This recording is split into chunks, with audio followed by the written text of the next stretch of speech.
आणि आता पाहणार आहोत मुंबई शहर त्याचबरोबर उपनगरातील टॉप 9 बातम्या।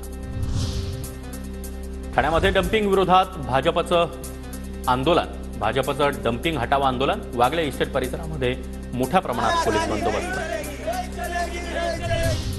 मुंबई विद्यापीठाची सिनेट निवडणुकांची तारीख जाहीर। 22 सप्टेंबरला मुंबई विद्यापीठाची सिनेट निवडणूक होणार, तर 25 सप्टेंबरला सिनेट निवडणुकीची मतमोजणी।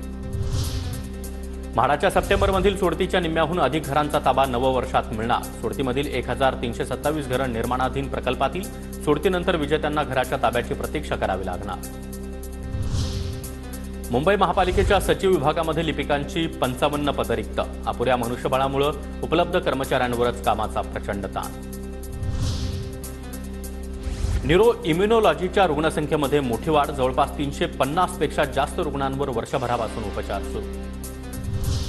कल्याणमध्ये आदिवासी जागतिक दिनानिमित्त रॅलीचं आयोजन। रॅलीमध्ये आदिवासी नृत्य, संस्कृती आणि पारंपरिक वेशभूषेचं प्रदर्शन। देशातील सर्वात सुंदर बोगदा वाहतुकीसाठी सज्ज। इगतपुरीहून ठाण्याच्या दिशेने येणारे समृद्धी महामार्गावरील 2 बोगदे वाहतुकीसाठी तयार।